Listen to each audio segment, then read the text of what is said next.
저는 월요일 아침에 이제 인디언 선교를 떠나서 어제 오후에 인디언 선교를 잘 마치고 왔습니다. 여러분 많이 기도해 주시고 도와주시고 또 하나님의 특별한 인도로 인디언 선교를 잘 마치고 왔습니다. 아마 인디언 선교 보고는 오늘은 어렵고 아마 다음 주 정도에 저희들이 같이 보고를 하면서 함께 나누도록 하겠습니다.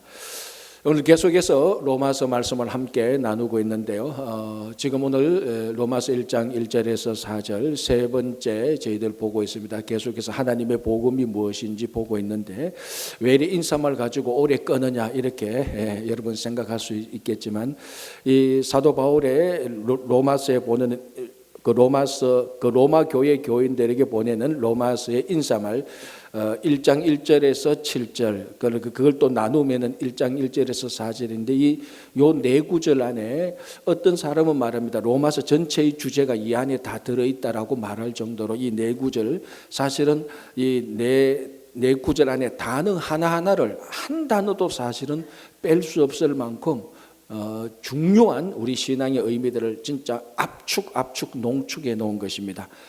그래서 이 단어 하나를 우리가 놓치지 않고 살펴보려니까 오늘 또 한 번 더 1장 1절에서 4절까지 지난주에 이어서 계속해서 하나님의 복음이 무엇인지 우리가 같이 보도록 하겠습니다. 자, 오늘 로마서 세 번째인데요.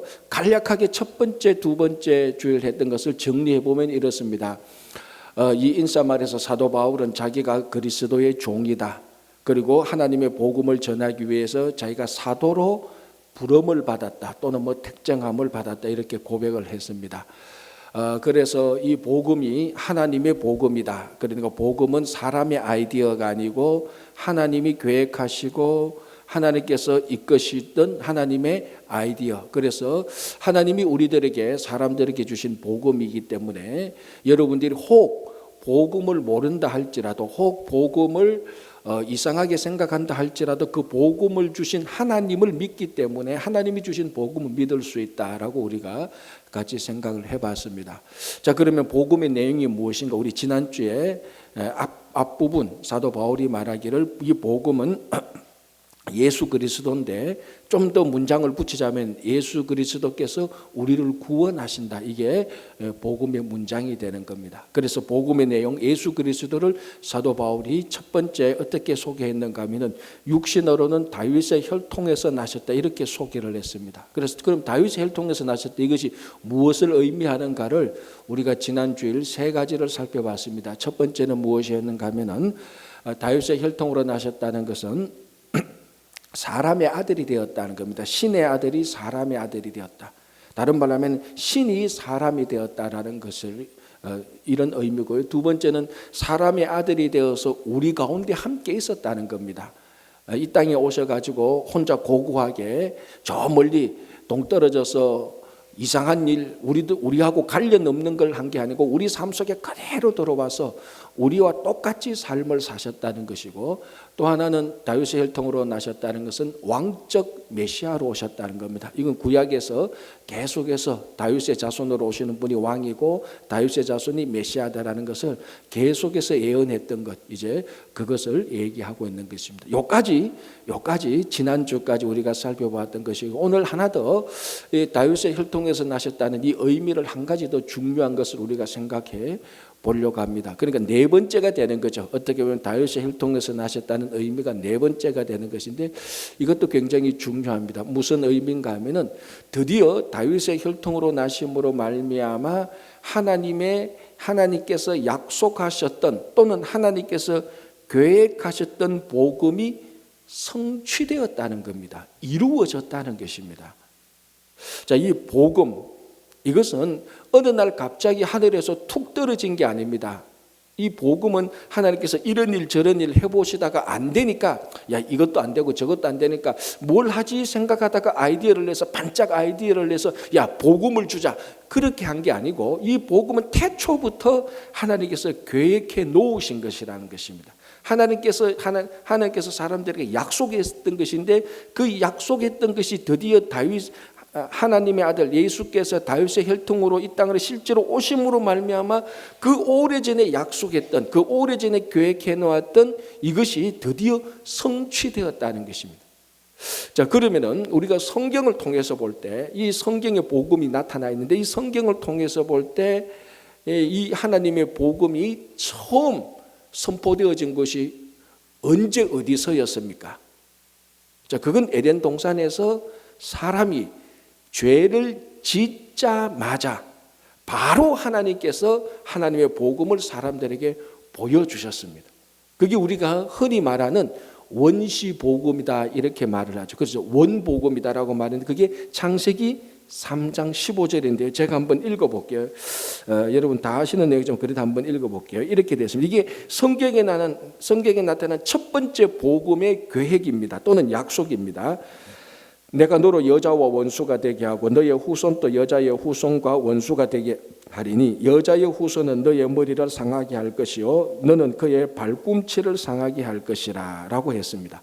자, 여기서 너로 여자의 후손과 원수가 된다라고 말했는데 여기서 여자의 후손은 바로 다윗의 혈통에서 나신 예수 그리스도를 말하는 것입니다. 여기서 너라는 사탄에게 말하는 거죠. 지금 뱀 사탄에게 하나님께서 말합니다. 너는 여자의 후손과 원수가 될 것이다. 이 여자의 후손은 나중에 다윗의 혈통으로서 나실 예수 그리스도를 말하는 것입니다. 그래서 너 사탄 너는 여자의 후손의 발꿈치를 약간 상하게 할 수는 있겠지만은 그 여자의 후손은 너의 머리를 상하게 할 것이다. 그래서 좀 더 과격하게 표현하자면 너의 머리를 박살낼 것이다. 완전히 깨부실 것이다 라는 것이 이것이 성경에 나타난 하나님께서 계획한 하나님께서 약속한 첫 번째 복음입니다. 이제 구약 성경은 이 약속이 이 계획이 계속해서 하나님께서 보여주시는데 오늘 사도 바울이 1장 2절에서 말하는 것처럼 선지자들을 통하여서 보여준 것. 특별히 많은 선지자들이 이 하나님의 계획을 계속해서 반복해서 선포합니다. 사람들이 어렵고 힘들 때마다, 사람들이 죄를 지을 때마다, 사람들이 희망이 없을 때마다 계속해서 복음을 선포합니다. 우리 예를 들자면 이사야 선지자는 엄청나게 많은 복음을 선포하는데 이사야 선지자는 이새의 한 가지, 그러니까 이새가 다윗의 아버지잖아요. 이새의 한 가지에서 이제 그 메시아가 날 것이라고 선포하고 예레미야는 아예 다윗의 자손에서 한 메시아가 나타날 것이라고 말하고 미가 선지자는 뭐라고 말합니까? 미가는 베들레헴 에브라다. 우리 성탄절 때 많이 읽는 미가 선지자는 베들레헴 에브라다. 그러니까 너는 비록 작은 마을이지만 거기에서 한 다스리는 자가 이스라엘을 다스리는 자가 나타날 것이다 라고 이렇게 말을 합니다. 그러니까 이 창세기 사람이 죄를 짓자마자 사람이 죄를 지어서 이 구원을 잃어버리고 지옥에 갈 영혼이 되자마자 하나님께서는 바로 복음을 제시했던 것입니다. 그러니까 이것이 이미 최소한 우리가 성경에서 볼 때 에덴 동산에서 약속되었던 에덴 동산에서 계획됐던 이 복음이 구약 성경 전체를 인류 역사적으로 성경의 역사만 봐도 2000년 이상 계속해서 반복되어서 약속되었던 것이 드디어 다윗의 혈통을 통하여서 나타나셨다는 것입니다. 그러니까 다윗의 혈통을 통하여서 예수께서 오셨다. 하나님의 약속이 성취되었다는 겁니다. 그런데 여러분 구약 성경을 아시다시피 하나님의 약속 복음이 성취되었는데 제가 이렇게 간략하게 말하니까 복음이 창세기 3장 15에서 처음 약속되어서 아주 쉽게 다윗의 혈통까지 예수님께서 다윗의 혈통으로 태어나신 것 마치 강물 흐르듯이 줄줄 흘러서 이루어진 것처럼 생각하면 큰 오산입니다. 우리가 구약 성경을 보면 이 하나님의 약속이 사실은 인간의 잘못으로 인하여서 인간의 죄로 인하여서 하나님의 복음이 성취되어 가기보다는 오히려 하나님의 약속이 폐보되어지는 어떨 때는 하나님의 약속이 마치 사라진 것 같은 그런 삶의 현장들이 굉장히 많이 있었어요. 이건 바로 우리들의 연약함과 잘못함과 우리들의 죄 때문이죠. 자, 아브라함을 한번 보십시오. 하나님께서 이 창세기에서 약속하신 복음을 다윗의 혈통으로 나시기 위해서 이제 아브라함을 불러내기 시작합니다. 우리 아브라함의 인생 잘 알잖아요. 여러분 하나님께서 아브라함을 통하여서 주어진 약속. 이 하나님이 아브라함이 하나님으로 받았던 이 약속이 얼마나 많이 깨어질 뻔 위태위태했습니까? 얼마나 위태했습니까? 자, 아브라함이 75세 때 하나님의 약속을 받았습니다. 이 안에 복음의 약속이 들어가 있는 거죠. 10년 동안 75세에서 85세 그리고 사라 나이도 이제 다 70대 중반 그래서 세월이 가면 갈수록 생리적인 기능은 떨어지고 그 자녀를 낳을 가망은 점점 없어져 갑니다. 그런데도 아무런 자녀가 낳을 기미가 보이지 않습니다. 하나님의 약속이 이루어지기보다는 이루어지지 않는 쪽으로 자꾸 보여지게 되는 겁니다.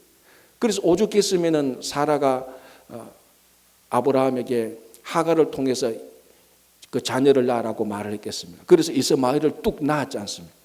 얼마나 위태위태합니까 지금. 하나님의 약속이 이스마엘에게 넘어갈, 약속의 자녀가 아니고 육신의 자녀로 넘어갈 뻔한 굉장히 위기를 맞이하게 됩니다. 그리고 우리가 잘 알다시피 가나안 땅에 기근이 될 자 사라와 아브라함이 애굽 땅에 가게 됩니다. 아브라함이 자기 사라를 누이라고 속여서 마치 사라도 죽게 되고 자기도 죽게 되는, 굉장히 아차 말 한마디 잘못하면 아브라함과 사라는 애굽에서 다 죽게 되는 그런 위험한 순간을 맞이하게 됩니다. 그러다가 또 이삭을 낳습니다. 낳았는데도 어떡합니까? 이삭이 한 10대 중반쯤 돼서 번제로 드리라고 말합니다. 모든 약속이 다 취소되는 것 같습니다. 이렇게 아브라함의 인생만 봐도 하나님의 약속이 우리가 볼 때는 사람의 아브라함의 잘못과 사라의 잘못을 인해서 약속이 계속해서 이루어지는 쪽이 아니고 계속해서 퇴보되고 취소되고 없어지는 쪽으로 흘러가게 되는 것입니다. 그렇게 보이는 것입니다. 그러나 하나님께서 그 약속을 주관하시고 그 약속을 주도하셔서 아브라함을 통해서 결국 이삭을 남겨놓아서 약속을 이루게 하시는 것입니다. 자, 여러분, 성경 전체를 통해서 하나님께서 이 복음의 약속이 가장 위태했던 때는 사실은 언제인 줄 아십니까? 유다가 바벨론으로 포로 잡혀가고 예루살렘이 멸망할 때였습니다. 그때는 완전히 깡그리 다 무너지고 폐허가 다 됐습니다. 자, 우리 남유다의 역사를 보면 어떻게 되는가 하면 요시야 왕이 마지막 계획을 하고 마지막 성군이 됩니다. 이것을 잘 이어받아야 되는데, 자, 요시야는 다윗의 후손이죠. 요시야의 첫 번째 아들 여호와 아스가 애굽에 끌려가서 죽게 됩니다. 그러니까 요시야의 다른 아들, 애굽에 의해서 요시야의 다른 아들 여호야김이 왕이 됩니다. 그런데 이 여호야김 또 죽게 되고 여호야김의 아들 여호야긴이 왕이 되지만 바벨론이 와서 이 여호야긴을 바벨론으로 데려가서 감옥에 가둬버립니다. 그리고 요시야의 다른 아들 시드기 마따니아죠. 마따니아를 왕으로 삼아서 이름을 시드기야로 바꿔서 어떻게 합니까? 시드기야가 보는 앞에서 시드기야의 두 아들을 죽여버리고 시드기야의 두 눈을 빼고 바벨론으로 데려가서 거기서 죽어버리는 거예요. 그러니까 하나님의 약속이 다윗의 자손을 통해서 이 복음이 다윗의 자손을 통해서 내려오는데 지금 다윗의 자손이 전부 다 질이 멸렬 죽고 다 사라져 버렸습니다. 그런데 어떻게 됩니까? 사람이 잊어버렸던 바벨론 감옥의 저 한쪽 구석에 갇혀 있었던 여호야긴을 하나님께서 다시 회복시켜서 여호야긴을 통하여서 다윗의 자손의 대를 계속해서 이어가는 것입니다. 절대절명의 위기였습니다. 이런 하나님의 복음의 약속의 위기는 사람의 죄와 사람의 잘못으로 인하여서 복음이 자꾸 깨지고 퇴보하는 것으로 가지만 하나님께서 이것을 주관하셔서 계속해서 약속을 만들어가는 겁니다. 그래서 결국 다윗의 혈통으로 예수 그리스도께서 오셨다는 것입니다. 하나님의 약속이 성취됐다는 것입니다. 이때 좀 감정 있는 사람은 박수치고 와 해야 되는 겁니다. 그렇잖아요. 이 약속이 얼마나 위태위태했으면 제가 한두 가지 얘기만 드렸지, 구약 성경 읽어보면 약속이 무너지고 깨지고 박살나고 질이 멸렬하고 성경 읽어보면 아예 약속이 사라진 것 같습니다. 그러나 하나님께서 계속해서 포기하지 않으시고 하나님께서 인대를 가지시고 타락한 이스라엘 백성들을 통해서도 다윗의 자손으로 예수 그리스도를 이 땅에 오게 하시는 거예요. 그래서 여기서 다윗의 혈통으로 나셨다는 것은 하나님의 놀라운 인내가 들어가 있는 것입니다. 그리고 하나님의 확신, 약속을 이루신다는 하나님의 약속이 들어가 있고, 그래서 결국 약속이 성취되어진 것입니다. 이 단 구절, 다윗의 혈통에서 나셨다. 하나님께서 우리에게 주신 약속을 반드시 성취한다는 것입니다. 자, 예수님께서 처음 오시는 것도 하나님의 약속이 반드시 성취되었습니다. 하나님께서 다시 오시겠다고 하나님께서 예수님을 다시 보내시겠다. 예수님께서 다시 오시겠다고 약속을 해놨습니다. 첫 번째 약속이 성취되어진 것처럼 두 번째 약속, 예수님께서 다시 오겠다는 이 약속도 반드시 성취될 것입니다.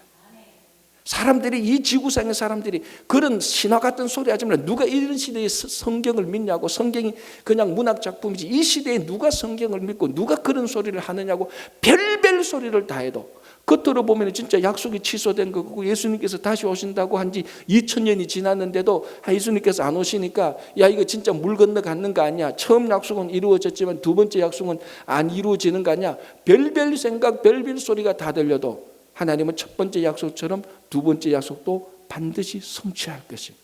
그래서 우리에게는 재림에 확신이 있는 것입니다.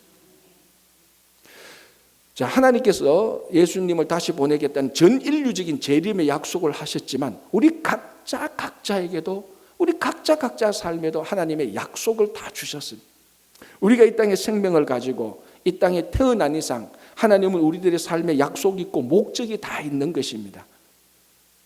그런데 어떨 때는 지난 일주간을 볼 때, 지난 한 달간을 볼 때, 아니 어제 하루의 삶을 볼 때, 아니 요즘 내가 가정과 일터에서 돌아간 이런 삶의 정황을 볼 때 하나님의 약속은커녕 아무것도 이루어질 것 같지 않은 그런 생각이 드시는 분들도 분명히 있을 것입니다. 진짜 그 바벨론 포로 그 시절처럼 죽고 깨지고 감옥 갇히고 성은 무너지고 완전히 폐허되고 질이 멸렬된 그 유다와 예루살렘의 상황이 오늘날 나의 상황하고도 아주 비슷한 때가 많을 겁니다. 가정은 가정대로, 일터는 일터대로, 건강은 건강대로, 재정은 재정대로, 인간관계는 인간관계대로 질이 멸렬 다 부서지는 그런 상황 가운데서도 하나님은 약속을 지킵니다. 반드시 지킵니다. 내가 약하고 내가 죄를 짓고 내가 깨지고 넘어지고 내가 박살이 났지만 하나님은 그 가운데 그 표 속에서도 하나님은 우리 한 사람 한 사람에게 주신 약속을 분명히 성취해 나가시는 것입니다. 그래서 겉으로 보기에는 다 부서져도 하나님의 약속이 우리 속에서 계속해서 진행되고 있다는 것을 믿고 그 약속에 우리 발걸음을 올려놓는 것, 이것이 성도의 삶이고 이것이 바로 신앙입니다. 자, 이렇게 해서 이제 바울은 복음에 대해서, 아니 정확히 말하면 복음의 내용은 예수 그리스도에 대해서 선포하고 여기서 끝나는 것이 아니고 하나 더 아주 중요한 말을 하죠. 뭡니까? 성결의 영으로는 죽은 자 가운데서 부활하사 능력으로 하나님의 아들로 선포되었다라고 말합니다. 자, 육신으로는 다윗의 혈통으로 나셨고 성결의 영으로는 죽은 가운데서 부활하사 능력으로 하나님의 아들로 되셨다라고 말합니다. 자, 이제는 다윗의 혈통으로 나셨다는 그 말을 매듭짓고 이제 성결의 능력으로 죽은 가운데 성결의 능력으로 부활하시고 능력으로 하나님의 아들이 되었다라고 말을 합니다. 또 다른 하나의 중요한 국면을 복음에 대해서, 아니 예수 그리스도에 대해서 아주 중요한 것을 우리들에게 선포하고 있는 것입니다. 그래서 이게 좀 약간 어떻게 보면은 내용이 두 문장 같아서 좀 헷갈립니다. 오늘 여기 보니까 4절에 성결의 영으로는 죽은 자들 가운데서 부활하사 그리고 또 능력으로 하나님의 아들로 선포되었다. 그래서 이거를 좀 혼돈되었는데 이렇게 문장을 정리하면 제일 쉽습니다. 성령의 능력으로 죽은 자들 가운데서 부활하사 하나님의 아들로 인정되셨다. 이렇게 하면 제일 이해가 쉽습니다. 그러니까 자, 다윗의 혈통으로 오신 예수님께서 한 가지 해결해야 될 게 남아 있습니다. 사람으로 오셨기 때문에. 무엇입니까? 뭘 해결해야 됩니까? 죽음의 문제를 해결해야 됩니다. 그러니까 다윗의 혈통으로 오신 분이 다른 건 해결해도 죽음의 문제는 여전히 아직 남아있는 것입니다. 그래서 이 죽음의 문제를 해결하기 위하여서 성령의 능력으로 죽은 자들 가운데서 부활하셔서 하나님의 아들로 인정되신 것입니다. 이분이 바로 예수 그리스도고 이것이 바로 복음이라는 것입니다. 그래서 이 다윗의 혈통으로 오신 것을 해결하지 못한 것을 성령의 능력으로 그 죽음의 문제를 해결하고 있는 것입니다. 자, 인류 역사적으로 여러분 한번 생각해 보세요. 인류 역사적으로 지금까지 온 역사적으로 가장 큰 프로젝트가 무슨 프로젝트겠습니까? 가장 크고 가장 중요한 프로젝트가 뭐였겠습니까? 달 날아가는 거였겠습니까? 인류 최고의 프로젝트는 어떻게 하면은 영원히 사느냐, 이게 인류 최고의 사실은 프로젝트예요. 여러분 생각해 보세요. 한 사람이 이 세상에 태어나서 결국 마지막은 뭡니까? 결국 마지막은 죽음의 문제입니다. 결국 우리가 염려하고 두려워하고 우리가 걱정하는 것, 결국은 마지막 죽음의 문제가 있기 때문에 염려하고 두려워하는 거예요. 그래서 인류 역사적으로 인간이 극복해야 될 가장 중요하고 가장 힘을 쏟는 프로젝트는 죽음을 극복하는, 어떻게 보면 죽지 않는, 어떻게 보면 영생하는 프로젝트입니다. 이 문제를 가지고 온 인류가 사실은 달라붙은 거죠. 자, 요즘 우리 한국이나 미국에서 굉장히 중요한 프로젝트가 뭔가 하면 인류 미래의 먹거리 문제입니다. 먹거리 문제도 뭡니까? 결국 죽음과 삶의 문제인 것이죠. 그래서 인류는 지금까지 죽음의 문제를 이 프로젝트를 붙들고 실험해 왔는데 어떤 방식으로 죽음의 문제를 우리가 풀려고 해결해 왔는가 하면은 죽음의 문제를 두고 우리가 어떻게 하면 이곳에서 영원히 살겠느냐, 즉 죽음의 문제를 해결하는데 우리가 어떻게 하면 죽지 않겠느냐를 계속해서 해결을 하려고 했어요.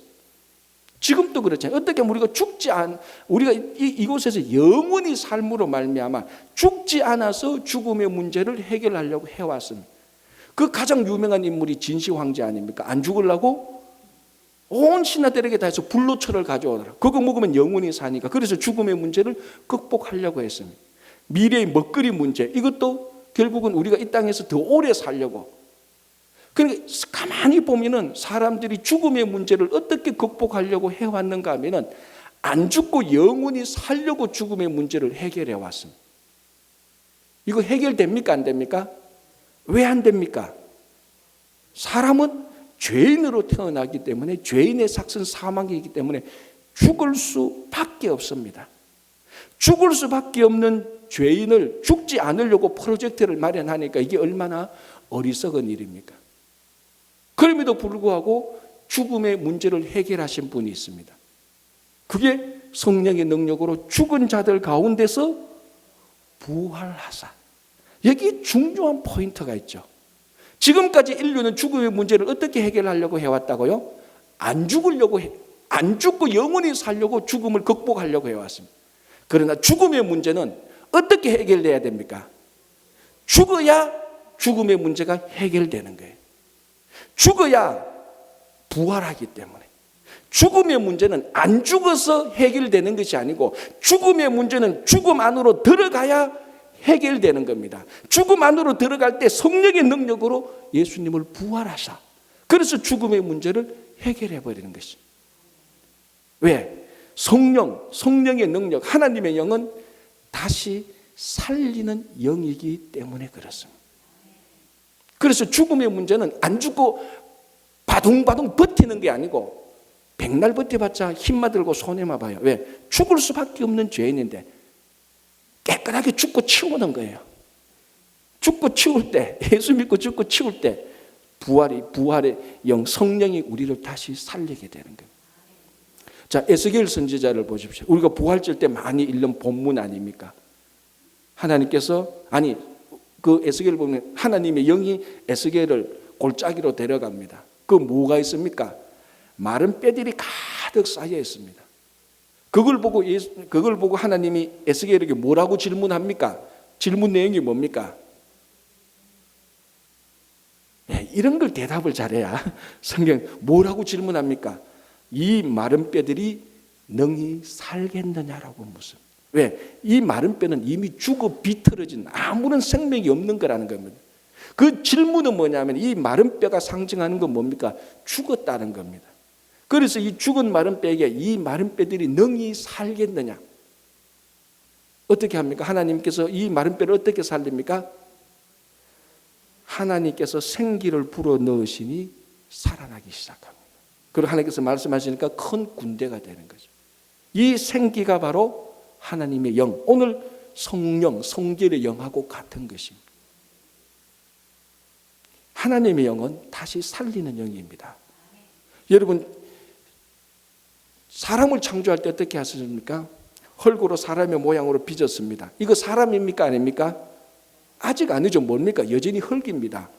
이 흙으로 사람의 모양으로 만들고 하나님께서 생기를 불어넣으신 하나님이 영이 들어가니까 살아나기 시작한 것입니다. 영은요, 성령은 살리는 영입니다. 그래서 우리가 예수 그리스도께서 죽은 자들 가운데 성령의 능력으로 다시 살리사 부활하사 하나님의 아들로 인정되신 것입니다. 우리가 보통 이런 얘기를 말합니다. 신앙생활 할 때 세상 사람들은 그런 얘기를 하지 않는데 우리가 신앙생활 때 영적으로 죽은 사람이다라고 말을 합니다. 저는 가끔 도대체 영적으로 산 사람은 어떤 사람이고 영적으로 죽은 사람은 어떤 사람이고 겉으로 보니까 다 멀쩡한데 어떨 때는 겉으로 보니까 어떨 때 겉으로 보면 다 멍청한데 다 멀쩡하기도 하고 멍청한데 누구는 영적으로 죽었다 그러고 누구는 영적으로 살았다라고. 물론 우리가 영적으로 죽었다 살았다 그 의미는 다 알 겁니다. 그리고 성경에서 그 의미들이 나타나지만 영적으로 죽었다는 것은 사람을 분석해 보면은 사람의 이성이 우리가 판단하고 생각하는 것이 영적으로 죽은 사람은 어떤 사람인가 하면 그 이성으로 진리를 알지 못하는 사람이 영적으로 죽은 사람입니다. 아무리 공부를 잘하고 세계 최고의 대학인 하버드 대학교의 교수를 할지라도 자기가 연구한 그것을 아무리 찾아가도 진짜 진리를 이성으로 알지 못한다면 그 사람은 영적으로 죽은 겁니다. 진짜 진리는 무엇입니까? 예수 그리스도입니다. 내가 곧 길이요 진리요 생명이라고 그랬습니다. 그래서 영적으로 죽었다는 것은 우리가 이성으로 예수가 진리라는 것을 인정하지 못한다면 그거 다 영적으로 죽은 것하고 똑같습니다. 영적으로 또 죽었다는 건 뭡니까? 우리 감정이 예수님을 사랑하는 마음이 없는 겁니다.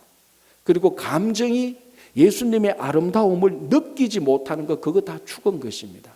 아무리 위대한 예술가를 하고 아무리 위대한 예술가가 위대한 작품을 만들면서 그 작품을 보고 사람들이 다 와우라고 감탄사를 내밀 만큼 감정을 불러일으키는 작품을 만든다 할지라도 그 작품을 본다 할지라도 우리의 감정이 예수 그리스도를 사랑하는 마음이 생기지 않고 예수 그리스도의 아름다움에 와우라고 말하지 못하면 그거 다 영적으로 죽은 사람입니다. 그걸 영적으로 죽었다고 말을. 우리 의지가 아무리 강해도 내가 한번 이런 사람 있잖아요. 난 한번 한다면 해. 이런 사람들 참 많아요. 대체로 잘 안 하지만 그 의지, 그 결단 이것이 영적으로 죽었다는 것은 그 의지와 결단을 가지고 하나님 나라를 위해서 일을 하지 않을 때 그런 사람이 영적으로 죽은 것입니다. 영적으로 죽었다는 것이 마치 마약에 취한 것처럼 사람이 허리멍텅하고 영적으로 살았다는 것이 똑똑하고 공부 잘하는 것처럼 예쁘게 보이는 그게 영적으로 살은 게 아니고 영적으로 살았다는 것은 예수가 진리라는 것을 알고 믿고 고백하는 겁니다. 영적으로 살았다는 것은 진짜 예수님을 사랑하고 예수님 그 안에서 진짜 아름다움을 보고 무한한 찬양의 감정이 생기는 것 그게 영적으로 살은 것입니다. 영적으로 살았다는 것은 뭡니까? 내 의지와 결단이 나를 위해서 살아가는 것이 아니고 예수님을 위해서 내 힘과 에너지를 다 쏟는 것 그게 영적으로 살은 사람입니다. 영적으로 죽었다는 건 뭡니까? 잘 살고 잘 먹고 다 똑똑해도 여전히 진리 예수와 상관없고 예수를 백날 들어도 예수를 사랑하는 마음이 없고 그게 다 영적으로 죽은 겁니다. 겉으로 봐서 아무리 똑똑하고 잘생기고 아무리 멍청하게 한다고 해서 그걸로 영적으로 죽었다 살았다 절대로 판가름 나지 못하는 것입니다. 성령이 우리에게 오셔서 정말 우리를 다시 살릴 때에 우리는 예수가 진리라는 것을 알게 되고 고백하게 되는 것입니다. 진짜 예수를 사랑하게 되고 좋아하게 되고 그 안에서 지금까지 느끼지 못했던 아름다움과 찬란함을 느끼게 되는 것 그게 영이 우리 안에 들어와서 다시 살리는 것입니다. 지금까지 내 힘과 내 의지와 내 능력으로 나만 위해서 살았는데 교묘하게 말은 남을 위해서 살고 봉사한다고 말하지만 결국 돌아보면 나를 위해서 살았는데 성령이 우리 안에 들어와서 우리를 다시 살리면은 진짜로 나를 위해서 사는 것이 아니고 하나님을 위해서 살게 되는 것. 이게 성령의 역사가 이게 바로 부활의 이게 영적으로 죽었던 우리를 현실 속에서 우리를 다시 살리는 것입니다. 물론 나중에 우리가 죽고 난 다음에 죽은 자의 부활 그것도 있지만 지금 우리 삶 속에 영적으로 얼마나 죽은 자들이 많습니다. 얼마나 이 교회 다녀도 진짜로 예수님을 사랑하는지 물질을 사랑하는지 가만히 보면 영적으로 죽은 사람이 너무 많죠. 성령께서 다시 오셔서 성령의 능력으로 영적으로 죽은 우리들을 다시 살려야 되는 것이죠. 그래서 성령께서 죽은 자들 가운데서 예수님을 완전히 살림으로 말미암아 그 죽음의 문제를 해결하셨습니다. 자, 이제 이렇게 한다면 뭡니까?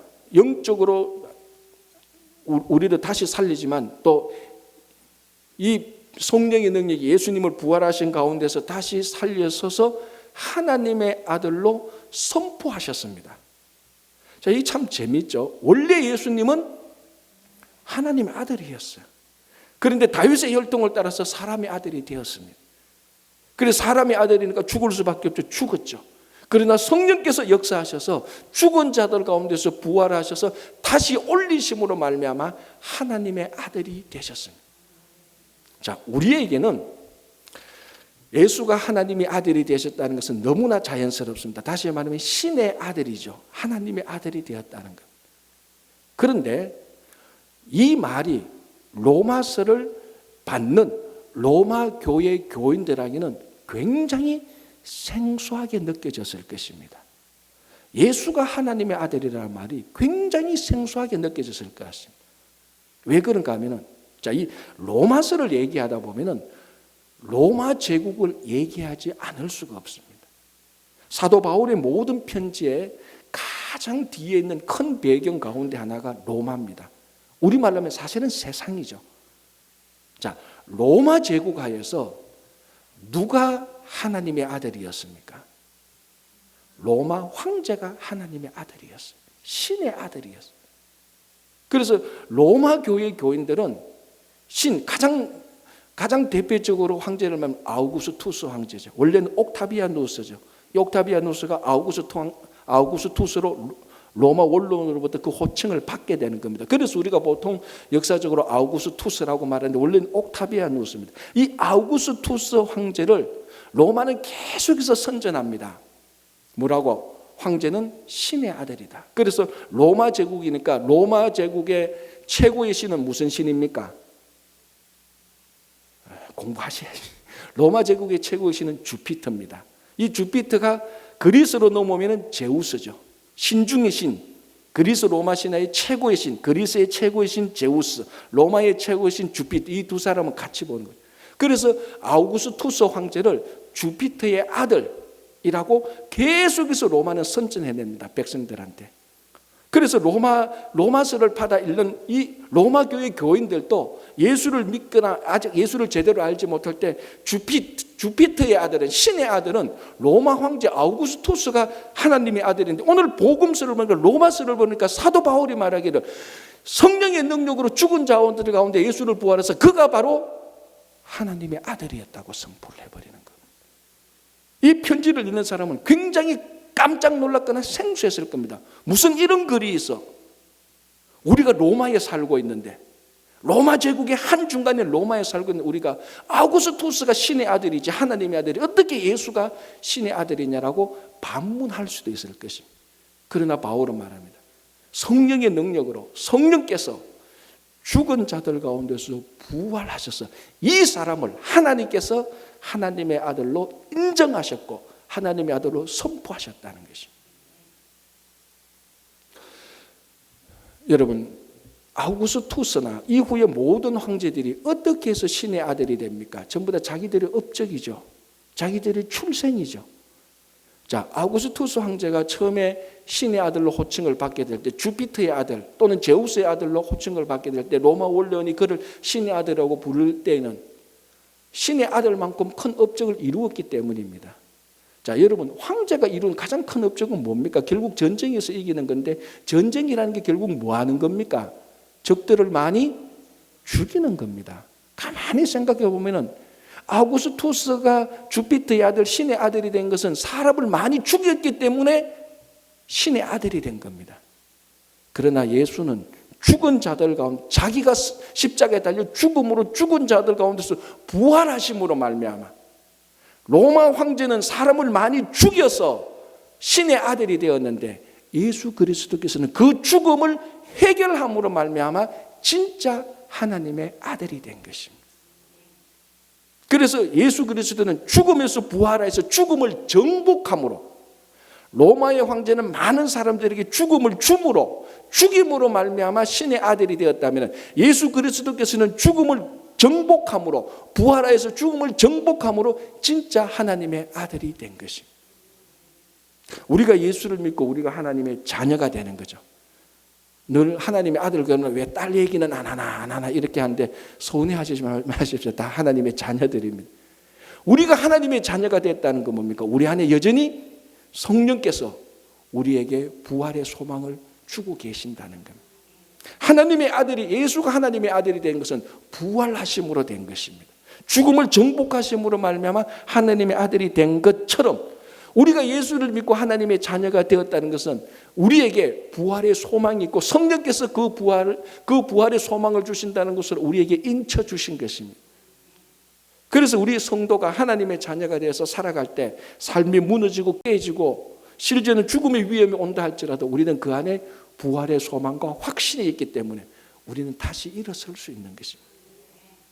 하나님의 자녀는 죽음 가운데서도 부활할 수 있듯이 우리의 삶의 낙담과 절망 가운데 무너지고 깨지는 가운데서도 우리는 다시 부활할 수 있는 것입니다. 왜? 하나님의 자녀이기 때문에. 하나님의 자녀는 죽음을 정복한 예수 그리스도의 첫 열매의 본을 따라서 살아가는 사람들이기 때문에 그렇습니다. 자, 1장 4절에 마지막으로 사도 바울이 예수 그리스도에 관해서 뭐라고 말합니까? 곧 우리 주 예수 그리스도 신이라. 다시 말하면 주 예수 그리스도라는 요 호칭으로 딱 문장을 마칩니다. 복음은 뭐냐? 주 예수 그리스도가 복음이라는 거예요. 이게 예수님에 대한, 사도 바울이 붙인 예수님에 대한 공식 호칭입니다. 주 예수 그리스도. 제가 아직은 명함 못 만든, 전번에 명함 만든 거 보면 저는 그 전에 명함입니다. 뉴욕 동양제일교회 담임 목사 빈상석, 이게 제 명함에 붙어있는 저의 공식적인 호칭입니다. 물론 지금은 친구계 담임 목사 빈상석이겠지만 바울이 예수님에게 명함을 하나 만들었습니다. 뭡니까? 주 예수 그리스도. 이게 바울이 예수님을 본 공식 호칭인데 복음은 주 예수 그리스도로 결론이 나고 있습니다. 재밌는 것은요, 네로 황제의 그 공식 호칭이 어떤가 한번 제가 읽어볼게요. 아니, 아우구스투스부터 한번 볼게요. 아우구스의 공식 호칭이 이렇습니다. 임페라토르 율리우스 카이사르 아우구스투스. 이게 공식 호칭입니다. 그러니까 무슨 말인가 하면은 한국말로 의전 회의를 할 때 신하들이 아우구스투스를 부를 때 황제 이렇게 안 부릅니다. 임페라토르 율리우스 카이사르 아우구스투스. 이름 부르는 데마다 몇 초 갑니다. 네로는 더 합니다. 네로 클라우디우스 카이사르 아우구스투스 게르마니쿠스. 한마디 말하려면은 호칭 다 부르고 호칭 부르면 벌써 지쳐요. 이런 것처럼 황제에게 공식 호칭이 있었는 것처럼 바울이 예수님에게 공식 호칭을 부여합니다. 주 예수 그리스도. 이게 예수님에게 붙여진 공식 명칭인데, 공식 호칭인데 복음의 결론입니다. 복음은 뭐냐? 주 예수 그리스도입니다. 그런데 주 예수 그리스도 우리가 뭐 늘 얘기하잖아요. 우리 예수 믿는 사람. 성경에도 찬송가에도 전도할 때, 기도할 때도 주 예수 그리스도께서. 그런데 여러분 다시 한번 말씀드리지만 이 로마서를 받아들였던 로마 교회 교인들은 이 1장 4절의 마지막 부분 주 예수 그리스도라는 이 말을 들었을 때 엄청난 충격과 두려움이 또는 엄청난 흥분감이 있었을 것입니다. 왜? 예수라는 말 앞에 주라는 말과 그리스도라는 호칭이 붙었습니다. 이 두 개는 다 호칭입니다. 예수라는 말 앞에 주라는 말과 그리스도라는 말. 예수는 주님이고 예수는 그리스도라는 말입니다. 이것은 굉장히 특별히 로마 교회 교인들한테 예수가 주고 예수가 그리스도라는 것은 엄청난 폭발력을 주기도 하고 엄청난 두려움을 주기도 하고 엄청난 흥분을 주기도 합니다. 왜? 주와 그리스도는 황제에게 붙이는 호칭입니다. 황제에게 붙이는 호칭을 바울이 예수님에게 다 갖다 붙였습니다. 저는 아직까지 혼자 상상입니다. 이건 여러분 안 받아들였어도 괜찮죠. 혼자 상상인데, 야, 이 로마서를 받아들였던, 로마서를 읽었던 이 사람들이 이 로마서를 로마 황제에 신고 안 한 것이 너무 감사해요. 신고했다면 다 뺏겼을 거예요. 왜? 불온서적입니다. 불온서적도 이런 불온서적은 없어요.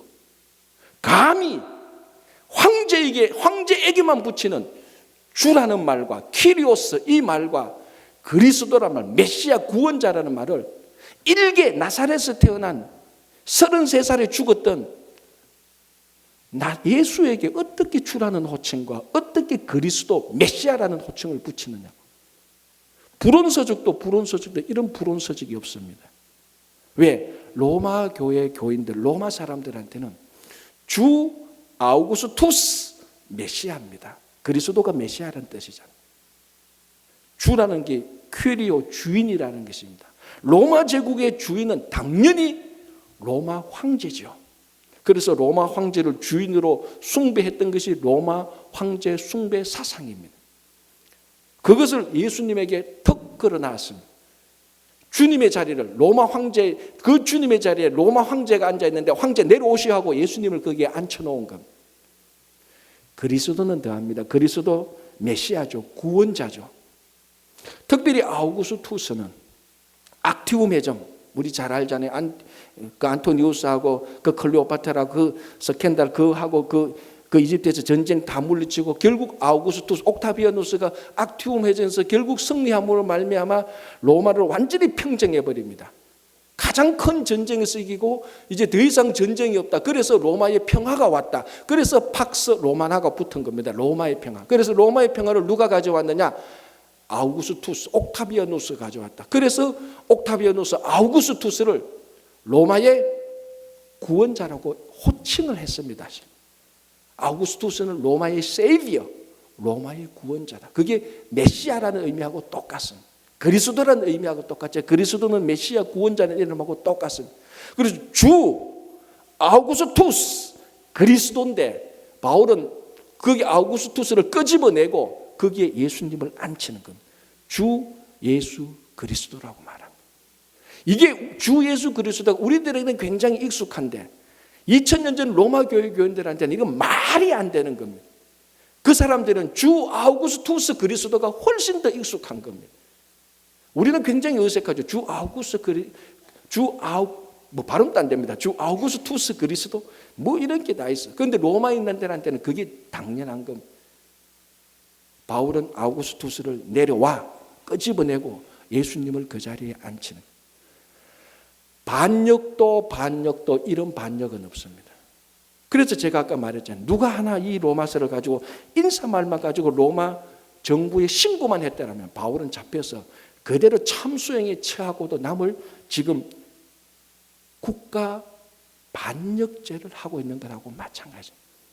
그래서 저는 가장 위대한 반역이라고 말합니다.